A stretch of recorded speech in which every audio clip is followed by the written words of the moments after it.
года мы погружали первую сваю. Когда мы там под ним они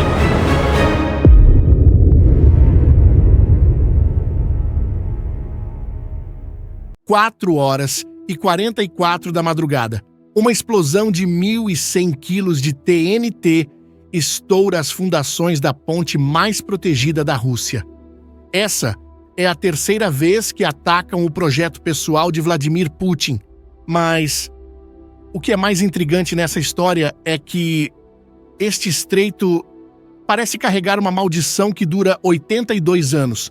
Primeiro foram os alemães, depois os soviéticos e agora os russos, que tentaram dominar esta passagem de 4 quilômetros.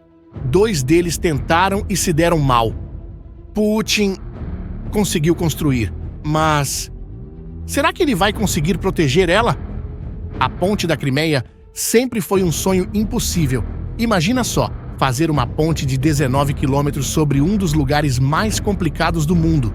O Estreito de Kerch não é só água. É uma região que não para quieta, com uma falha tectônica ativa bem embaixo da ponte, 70 vulcões de lama por perto e o fundo tem 60 metros de lama mole antes de chegar na rocha de verdade. É como construir sobre gelatina instável. Os alemães foram os primeiros a tentar construir, em 1943, durante a Segunda Guerra. Eles fizeram um teleférico e começaram uma ponte, mas nunca terminaram. Depois vieram os soviéticos em 1944. Eles chegaram a construir uma ponte ferroviária, mas em 1945 ela simplesmente desabou por causa do gelo do inverno. Durante décadas, aquele lugar ficou intransponível, como se fosse amaldiçoado mesmo. Aí veio Putin e decidiu que ia ser diferente. Em 2014, depois de pegar a Crimeia, ele tornou a construção dessa ponte uma obsessão pessoal. Não era só uma questão de engenharia, era questão de ego e de mostrar poder. Putin queria provar para o mundo que a Rússia moderna conseguia fazer o que alemães e soviéticos não conseguiram. O projeto custou uma fortuna, 3,7 bilhões de dólares. Cravaram mais de 7.000 estacas até 90 metros de profundidade. Algumas dessas estacas foram colocadas tortas de propósito para aguentar terremoto. A ponte rodoviária foi então inaugurada pelo próprio Putin em maio de 2018. Já a parte do trem, em dezembro de 2019. Com 19 quilômetros, ela virou a ponte mais comprida da Europa. E aqui tem um detalhe crucial. Essa ponte é a única ligação terrestre direta que a Rússia tem com a Crimeia. Não tem plano B, é essa ponte ou nada. Para Putin, essa ponte não é só uma infraestrutura qualquer.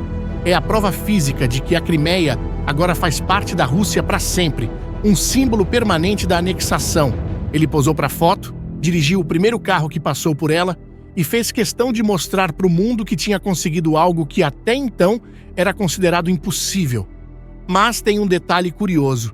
A ponte era para baratear as coisas na Crimeia, mas aconteceu o contrário. As grandes redes de supermercados se recusaram a operar lá, por medo de sanções. A península virou um beco sem saída logístico, como eles mesmos chamam. Construir essa ponte foi só o começo do problema. Manter ela segura virou um pesadelo muito maior.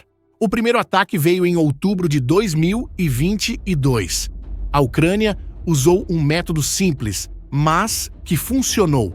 Um caminhão cheio de explosivos. Um sujeito dirigiu até o meio da ponte e detonou tudo. A explosão foi tão forte que estourou os tanques de combustível de um trem que passava do lado, virando uma bola de fogo gigante. Parte da pista foi arrancada e caiu no mar. Entre 3 e 5 pessoas morreram. A Rússia logo começou os consertos e caprichou na segurança. Botaram mais pontos de controle, aumentaram a verificação de carros e espalharam guardas por todo lugar. Acharam que tinham resolvido. Estavam redondamente enganados. 10 meses depois, em julho de 2023, a Ucrânia atacou de novo. Desta vez usaram uma tecnologia completamente diferente: drones aquáticos. O drone usado se chamava Sea Baby um barquinho de 6 metros que corria a 49 nós. Isso é mais rápido que muitos navios militares e carregava até 850 quilos de explosivos. Pode até carregar foguetes termobáricos. Ele passou por todas as defesas e acertou direto nos pilares da ponte. Naquela ocasião, 2 pessoas morreram. De novo, a Rússia consertou tudo e aumentou ainda mais as defesas. Para você ter ideia do que eles botaram lá, barcaças afundadas formando uma primeira barreira, redes anti-mergulhador em várias camadas, sonar para detectar qualquer coisa se aproximando e até helicópteros anti-submarino Ilyushin Il-38 fazendo patrulha constante. Também instalaram alguns dos seus sistemas de defesa mais caros, incluindo mísseis S-400 e S-500. A ponte virou uma das coisas mais protegidas do mundo. A Rússia gastou uma nota preta para defender ela. Os americanos disseram que os russos tomaram medidas extraordinárias. Era tipo uma fortaleza militar disfarçada de ponte. Mas em 3 de junho de 2025, a Ucrânia provou que defesa perfeita não existe. Desta vez, o ataque foi totalmente diferente. E o mais impressionante, essa operação foi planejada durante meses.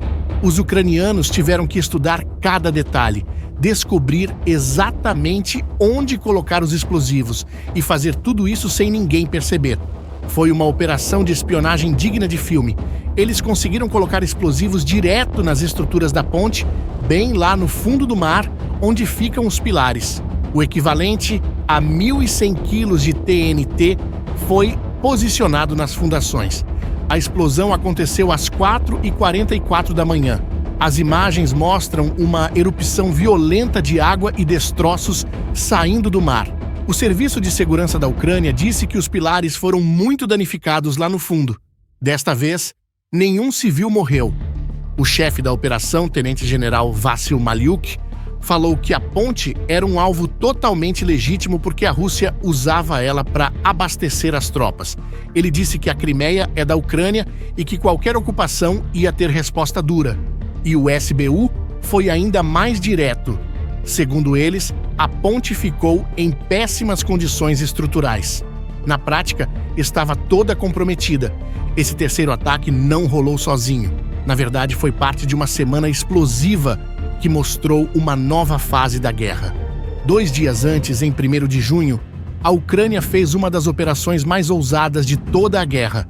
Eles atacaram ao mesmo tempo pelo menos 4 bases aéreas russas espalhadas por todo o país, incluindo no Ártico, na Sibéria e no Extremo Oriente. Chamaram de Operação Teia de Aranha. E olha que engenhoso, os ucranianos chegaram ao ponto de contrabandear drones escondidos em contentores de madeira. Colocavam os drones dentro de caixas, levavam de caminhão até perto das bases russas e lançavam. É Davi contra Golias versão século XXI.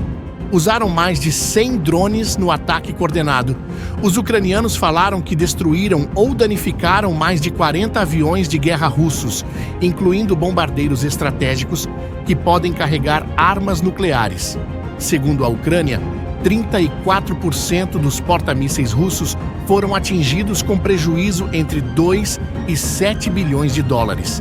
No mesmo período, 2 pontes de trem russas nas regiões de Bryansk e Kursk também foram explodidas, fazendo trens descarrilar.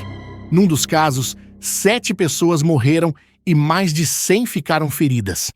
A resposta russa veio no mesmo dia do ataque à ponte. Eles mandaram uma chuva de foguetes para o centro da cidade ucraniana de Sumy, matando pelo menos 4 pessoas e ferindo 25, incluindo crianças. Foi um ataque direto contra civis, segundo o presidente ucraniano Zelensky. Essa sequência de eventos mostrou uma escalada grande na guerra. A Ucrânia estava provando que conseguia acertar alvos importantes lá dentro da Rússia, enquanto a Rússia respondia atacando cidades ucranianas. Mas voltando à ponte, o que mais impressiona é como cada ataque foi uma evolução tecnológica. do caminhão-bomba para os drones aquáticos e agora para os explosivos plantados secretamente, a Ucrânia mostrou uma capacidade impressionante de inovar e se adaptar. Por outro lado, a Rússia enfrenta uma situação conhecida como dilema do defensor. Eles precisam proteger 19 quilômetros de ponte contra todos os tipos de ataque possíveis, por terra, ar, mar e debaixo d'água. A Ucrânia, nesse caso, está em uma situação muito mais favorável. Eles só precisam achar um jeito que funcione. É uma batalha entre tecnologia e mais tecnologia. A Ucrânia desenvolveu drones cada vez mais sofisticados, como o Sea Baby, que consegue viajar 1.000 quilômetros sozinho, ou o Marichka, um veículo subaquático que também percorre 1.000 quilômetros. A Rússia responde com sistemas de defesa cada vez mais caros e complicados. E aí que está o problema. Cada ataque força a Rússia a gastar ainda mais em defesa. É um ciclo vicioso. Enquanto isso, recursos que poderiam ser levados a outras frentes da guerra ficam presos defendendo uma estrutura de 19 quilômetros. É como ter que guardar uma casa gigante contra ladrões que sempre acham um jeito de entrar. O custo de defender contra ameaças que mudam o tempo todo é astronômico. E mesmo assim, 3 ataques deram certo. Isso levanta questões sobre se as defesas russas funcionam mesmo e quanto tempo e dinheiro eles conseguem continuar gastando para proteger um alvo só. Para a Rússia, perder a ponte seria terrível tanto militar quanto simbolicamente. Ela é a principal rota de abastecimento para os soldados russos no sul da Ucrânia. Sem ela, sustentar operações militares na região fica muito mais difícil e caro. Simbolicamente, seria um golpe direto no prestígio de Putin e na história russa de controle total sobre a Crimeia. Para a Ucrânia, cada ataque que dá certo é uma vitória estratégica múltipla.